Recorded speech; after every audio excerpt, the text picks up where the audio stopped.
Man, Tuesday was a tough day for the NBA family.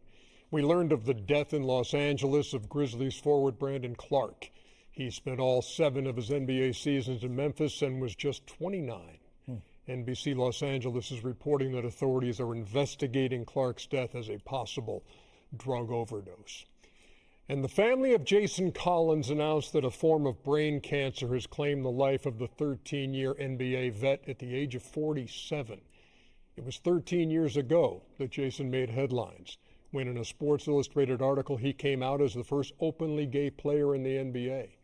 He said at that time, "I'm learning to embrace the puzzle that is me. I don't let my race define me any more than I want my sexual orientation to. I don't want to be labeled, and I can't let someone else's label define me." Go back to that 13 years ago, and that was a courageous move. Courageous, and just when he came out, man, I thought it was amazing to put himself under the microscope and the scrutiny and the hatred and the vitriol that he was gonna happen. But man, I hate the way this story ended, because he was a shining example. Do you, man? You know, obviously, anybody out there who's struggling with their sexuality, do you? Gay people have the right to do what they want to do. It's nobody else's business at all. For him to come out, it was a great. And obviously, you know, a lot of times, especially in the black community, when you're gay, you get treated awful, and that sucks too. But I was proud of him for coming out. And when I got that news yesterday, it just sucked. And the same thing with Brandon Clarke, man. 29 years old. 29 years old. And man, you young guys out there, man. You know, obviously, I'm very sensitive on the drug situation, and man, you guys got to stay away from that stuff. And I know that's easier said than done. It ain't a matter if, it's just a matter of when. If you're out there experimenting with drugs, the story's gonna end badly. It ain't just about you, man. You got a family out there, and you know, I don't know the situation. You got a mom and dad, or brothers and sisters, but man, it's a terrible loss for him and his family. The same thing with Jared. Man, it just sucks. It was a tough day for the NBA. Yeah, my condolences go out to the Collins family. I've been knowing the twins for a long time. When I was playing in LA, I used to, see them in high school. But, we only live one lifetime, and, you must always speak your truth. And he spoke his truth, and I have no problem with that. But overall, he was a great human being. Brother's a great human being. Comes from a great family. And again, my condolences goes out to the family. Yeah, definitely condolences to the Collins family. They always, support, both he and his brother support every time I do things with my organization. So, that was a tough blow to see today. He's been first of all, he was a good player. Let's start there. He and his brother, when they were at Stanford, they kind of redefined and I think what the Lopez brothers kind of did is basically from what they did in college, rather. And so, they were just one really good basketball player. His brother is now, he was just an unbelievable, like the guy said, soul and understanding what that moment was. And you say 13 years ago, say, well, what's the big deal if somebody said that they're, openly gay? What's the big deal? Well, 13 years ago was a big deal. Mm-hmm. And the reason why it doesn't feel as big now at times is because of people like him. And so, kudos to him. Yeah, but Kenny, in fairness now, if another guy did it, it would still be a big deal because we live in a homophobic society. And that's unfortunate. That's why, first of all, anybody who think we ain't got a bunch of gay players in all sports, they're just stupid. But there is such animosity toward the gay community, and that's what's really unfortunate. But anybody think him, and I know a couple other soccer players that came out, if you think there are not more gay players in the NFL, Major League Baseball, and the NBA, you're just stupid. I didn't know Jason very well, but on the occasions where I would see him at certain events, guy was just nice. He was just a gentleman. Yes. And and a guy firm in his beliefs, and a guy who really, through his words and through his actions, has told us all, you don't have to live in the shadows. No, you do not. And he said, your life is so much better when you just show up as your true self. To the families of Brandon Clarke and Jason Collins, prayers from the heart for peace and comfort at this difficult time.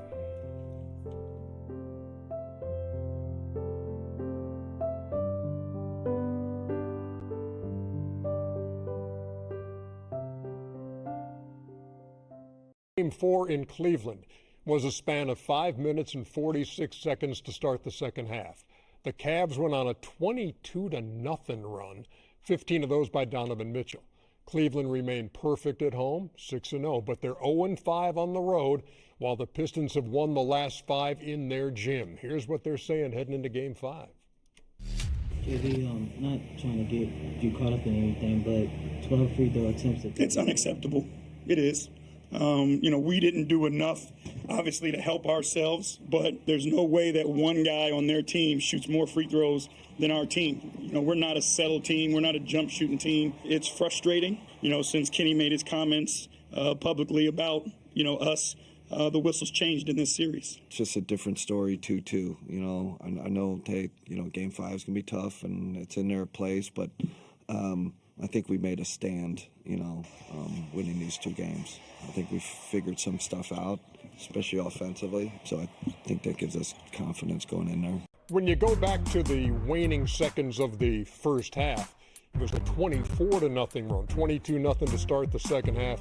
Had the last bucket of the first half, and you see the damage done there. And Mitchell and Harden scoring or assisting on every point of that 24-0 run. Donovan Mitchell, Shaq had 4 points at halftime of that game. And then, look out. I don't know who he talked to, but whoever he talked to, make sure you call him again. This is the Donovan Maybe he Mitchell. talked to himself. But, yeah, maybe he did, but this is the Donovan Mitchell I've been waiting for. When you talk about championship caliber teams, you'll either have 1 or 2 guys, and they have 2 guys, and they have to be explosive. Now, my question to them is, can you do it again? And can you do it again and again and again and get to the finals and possibly win the championship? They've been a little bit too up and down for me, but hey, 39 or 43 in the second half and 43 points, that's what I'm talking about, Donovan Mitchell. Now, you want to propel your team to the next level, can you do it again? I need a big night from both of them if they want to move on. Yeah, so he matches the NBA record for points Sleepy! With Sleepy Floyd, 39. Pass the ball, Sleepy. And Chuck, pass the ball yourself. You had 38. Well, they made me mad. Exactly. I know about They that. made me mad. They wouldn't double me, and they made a commercial about me getting dunked on by Chris Webber. I'll teach him. We will have more on Sleepy Floyd, as a matter of fact. Come on, Chris Gatlin. Come on, Chris Gatlin. Too little, Chris Gatlin. Too little? Too little. Hey, Chris, do not back up on me. Thank you, Kenny. Do not be backing up. Stop it. Chris Webber. Oh, Chris. Come on, Chris. You should have made that commercial. Oh, Lil Byron Houston. That's Little Barkley. That was Little Barkley. Come on, man. Hey, you shooting people like that? Hey, You shooting people in the can't stands? do that. You shooting people in the stands. That was a time when you could when you could do that. stuff like that. Yeah. Ernie, you know what's fascinating about this series? Tell me what's fascinating. Sometimes, but Hey, Tim, do me a favor. Just sit at home and watch. Shut the hell up. it's all right, Tim. I appreciate Tim it. Ziegler. This is a fascinating series because you have no idea who's going to show up. Like, if you look at Detroit, it's been Cade and Tobias. Then Paul Reed came in and gave him something. LeVert gave him something, but the rest of the guys haven't showed up. The Cavs, Donovan finally had a superstar game. James has been inconsistent. The big guy's been inconsistent. Like, you have no idea. That's got to be frustrating as a coach, not to know exactly what's going to happen going into a game. Like, I assumed that Donovan and James were going to play great. I assume that. But if they take care of the ball, they can get a good shot every time. I think they need to get in their offense sooner. I think the same thing with Detroit. Both of these teams be milking the shot clock like they ain't got nothing to do tomorrow, which it drives me crazy. Get into your offense way sooner because this is just a heck of a shot, but it's still 5 seconds to go, and that's a hero shot. but I love to see him get in there. Duren has been so disappointing. I love that kid, but he's been so disappointed in the playoffs in general. Tobias Harris has been great, and Cade's been great. Who's going to show up for Detroit is the question. Who's going to show up for Cleveland? And they had 3 guys questionable on the injury report, the Pistons. Duncan Robinson questionable. His low back is bothering him. Karis LeVert, who had the 24 off the bench the other day, also questionable as we approach game time. Well, that's not even a good question. No. Yeah, You got to play, man. You got to play. You got to get shot. You either got to get that DMSO. That stuff they put on horses. They don't use that stuff no more. It's called illegal. It's not illegal. It's illegal. I got just had some. I'm doing. You ain't playing nowhere. You ain't playing anywhere.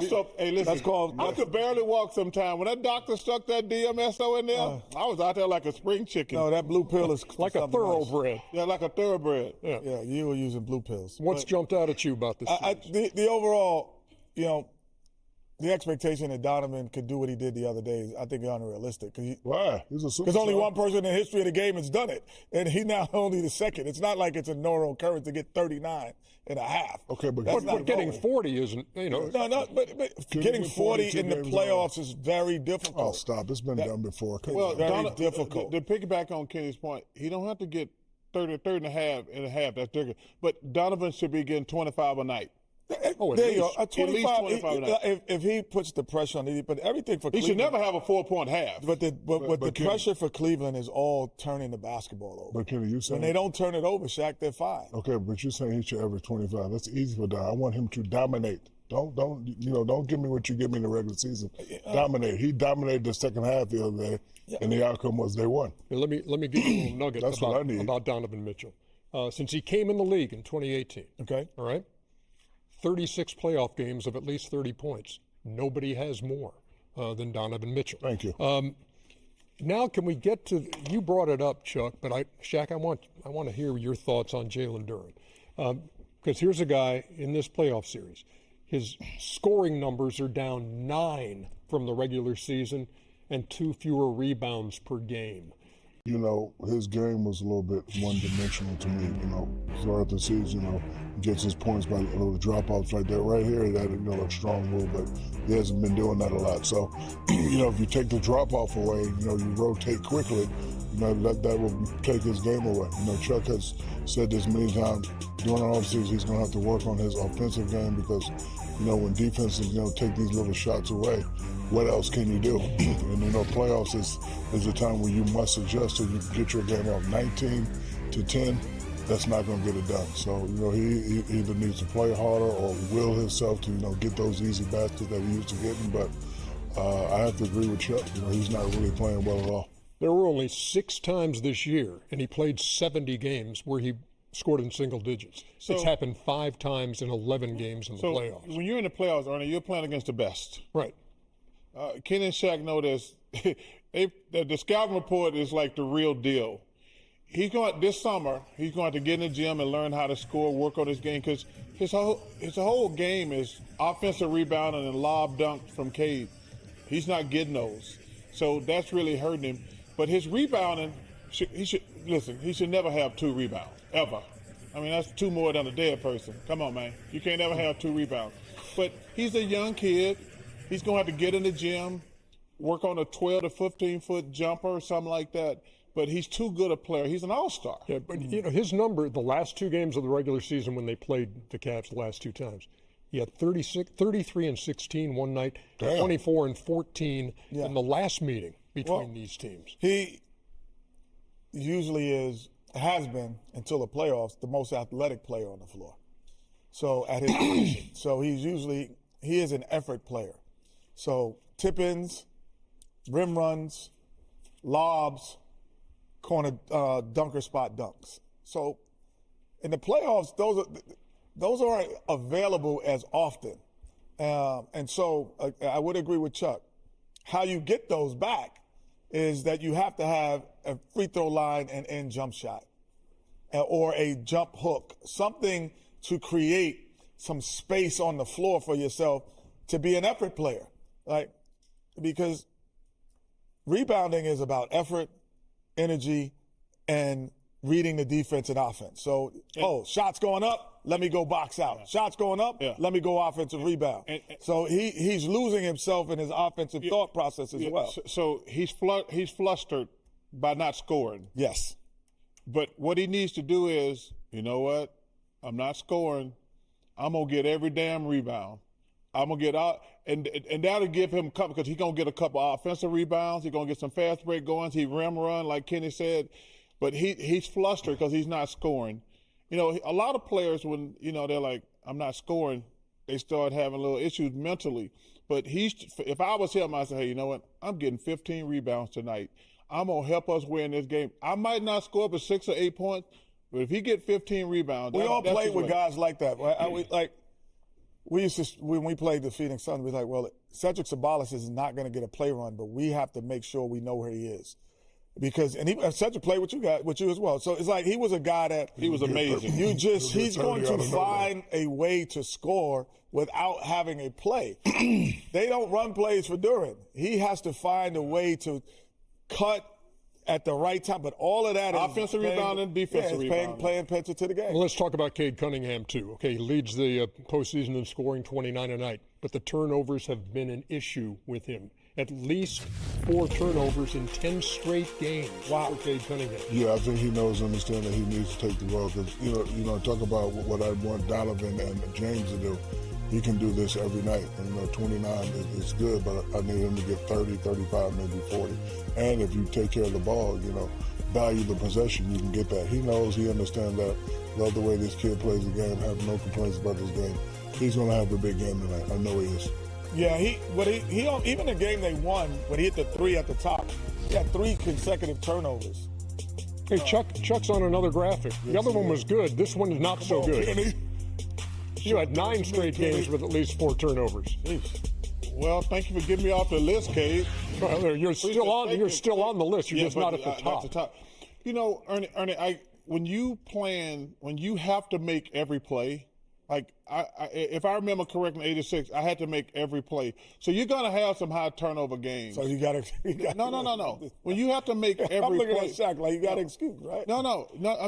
Okay. He just can't make bad turnovers. You're gonna have turnovers if you got the ball in your hand the whole time. You just can't make bad turnovers. There's a difference between good turnovers and bad turnovers, man. Okay. Cleveland and Detroit, Game 5. Chuck Fields after a session. Right. I'm telling you, The horse HGH. that stuff, that's DMSO. That stuff is good. I don't care what the doctor said. You don't care what the doctor That's always good advice. I don't care what I like the doctor that. says. I don't care what the doctor says. Horse HGH. Don't take it.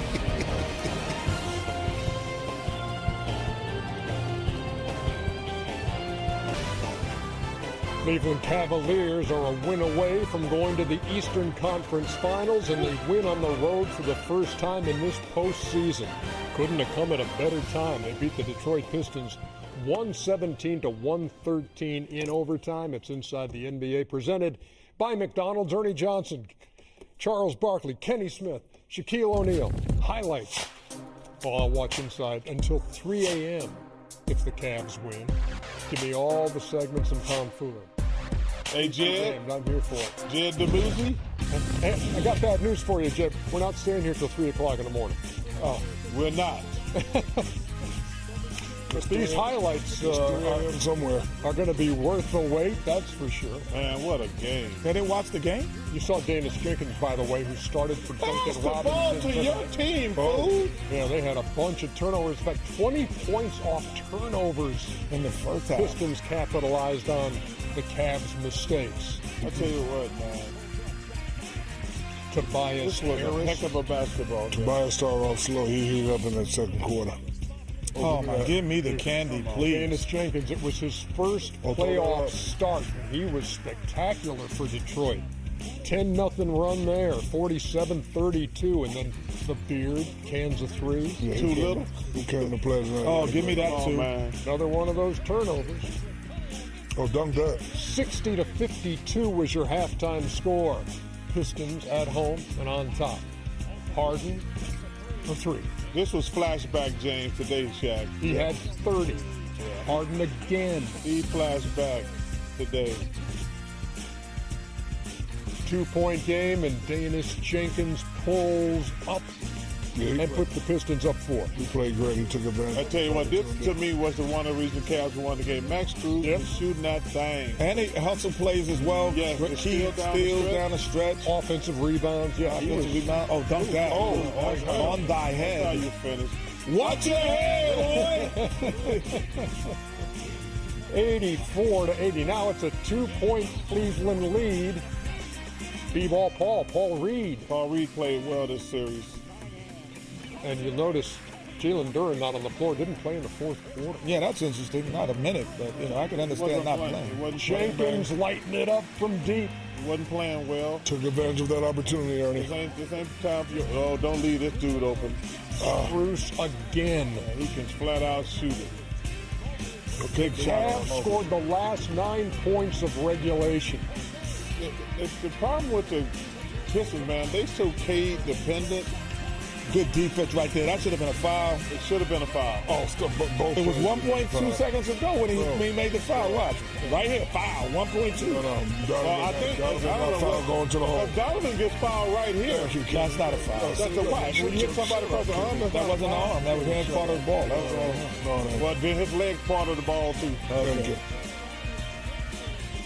103 apiece. We're going to overtime. It was all Cavs. Donovan Mitchell in the corner. His first three. Step you very much. Drains it. Then right away here. Come on, Cade. This is the play right here. Cade can't do Oh, it. look at that play by Strus. Yeah, Strus is awesome today. And Mitchell again, and little breathing room for the Cavs.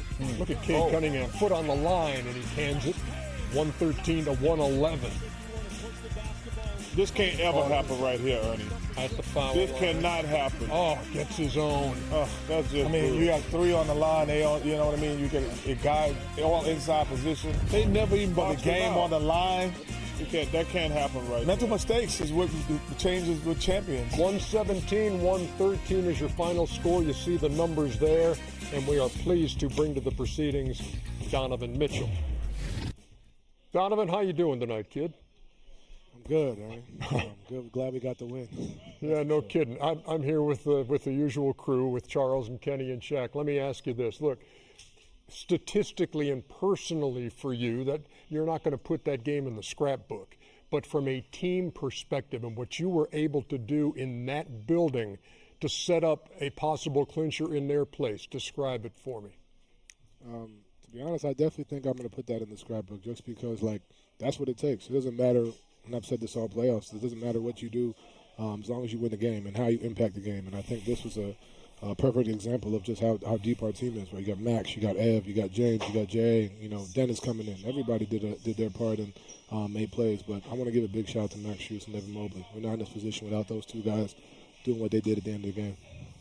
Donovan, love the way you play. You're a great player. You've always played the right way. But is there ever a time when you say, you know what, just like, a second half of last game, I'm taking all the shots, I got to get 30, 40 points. Do you have that kind of mindset? Yeah, you got to have a feel, right? You know what I mean? I think last game called for that. I think tonight they did a better job of trying to take me out of it. You know what I'm saying? Putting 2 on the ball. So just trying to make the right play. But Shaq, I'm always ready to go when my time is ready. But just feel the game. Every game is different. And tonight, this is what the game called for, and go from there.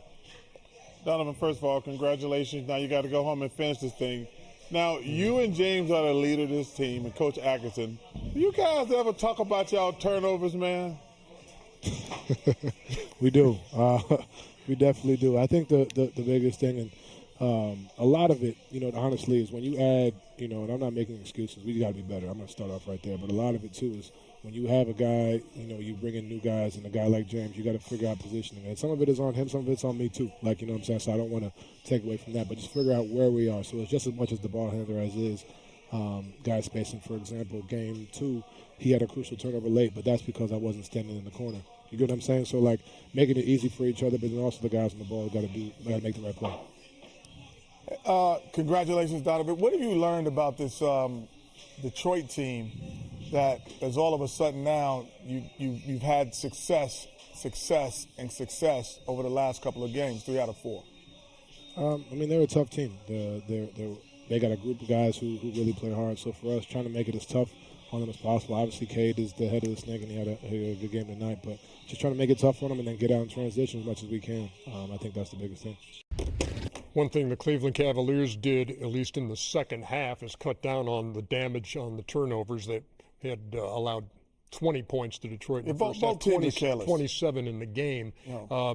But, man, they made the plays down the stretch when they had to. You know, the best thing Cleveland did tonight was not panic. I think they started the fourth quarter 0 for 9 and really wasn't playing well, but they kept it close. And then, listen, they just kept playing. Strus played great. Harden, like Chuck said, was the old Harden, and they just kept playing. When you keep playing, when you can keep competing, anything can happen. They had a couple careless turnovers. I thought it was over, but then Detroit had some turnovers and had some missed shots. And, you know, Cleveland just played. They got it to overtime. You know, those last 2 calls, questionable fouls, doesn't matter. Got it to overtime, and they just dominated in overtime. And now they did something that they haven't done, went on the road. Now the question is, can they close it out, and can they close it out emphatically? Yeah, they're going to close it out next game. I thought Cleveland was the better team coming to this series. That's why I picked them. When you watch the Pistons play, Cade Cunningham has more responsibility than any player in the NBA, in my opinion. Like they're too dependent on Cade.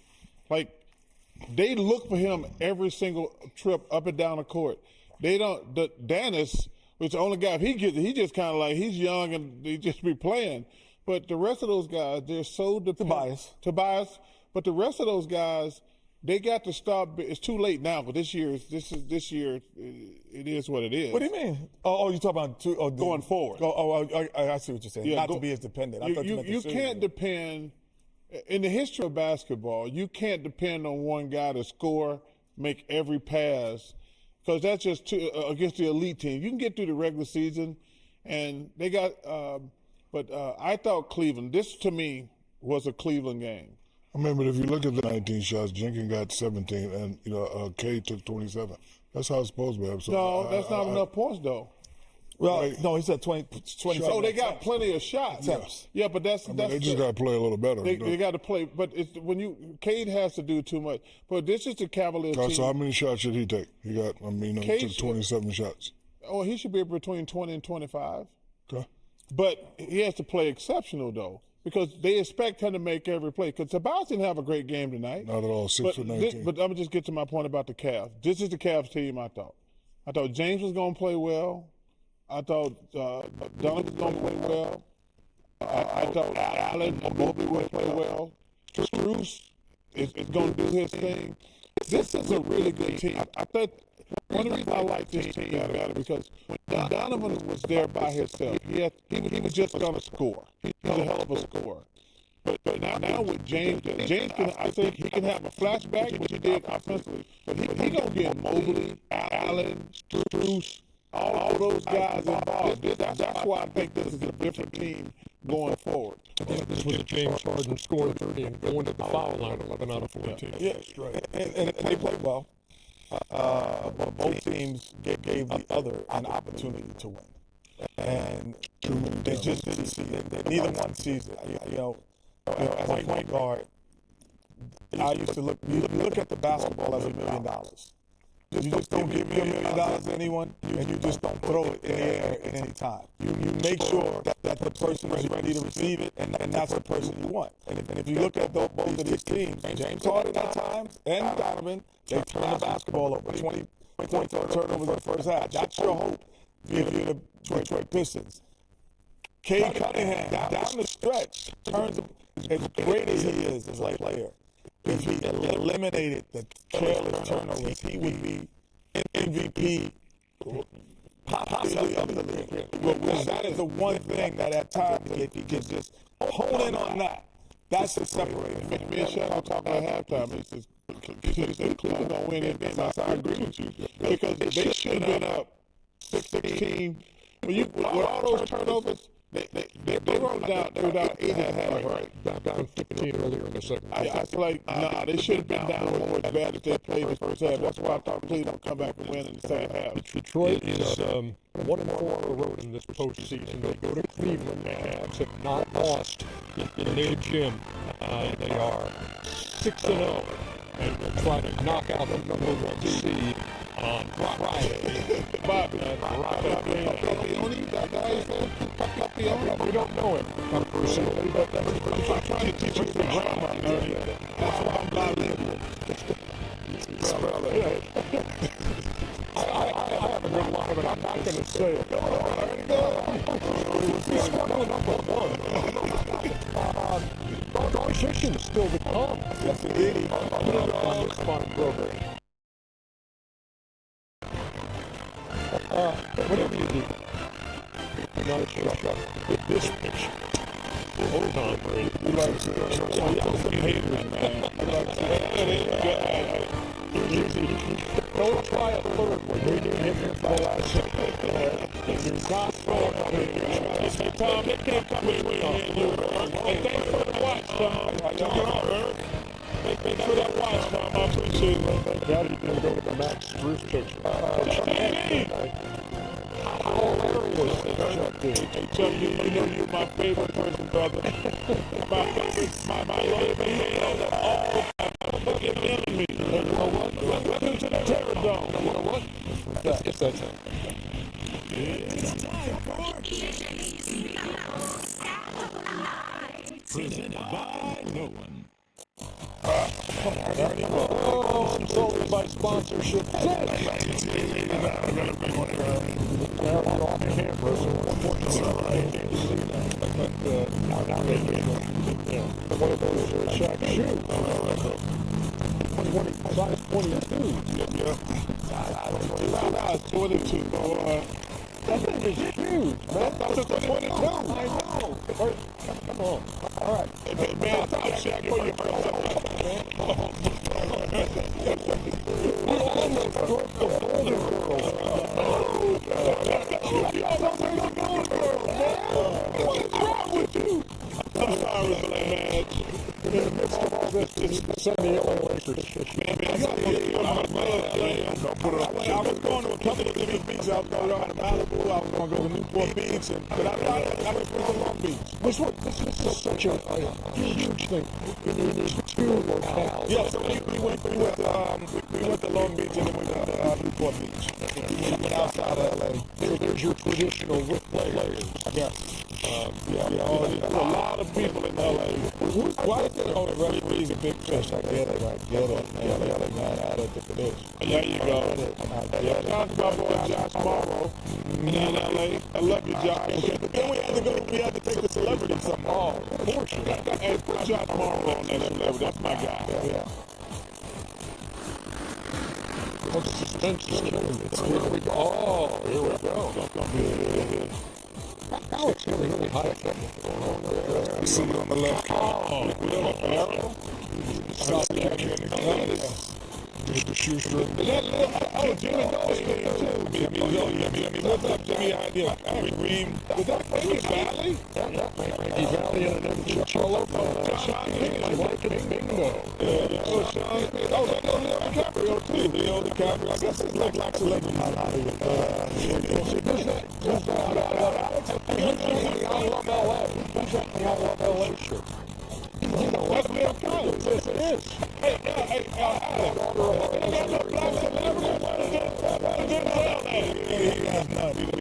come on, man. You got everybody. Come on, man. We need some Denzel up there. And what about Sam Jackson? The greatest ever do it. That's okay. That's okay, Alex. Come on, Alex is. I mean, it's just ending work. They made it kind of obvious. I was supposed to have that one more time. From the ball.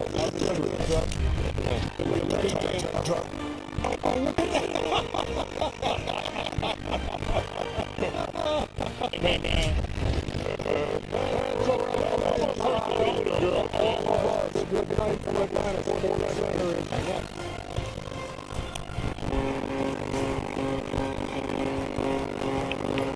Drinks now.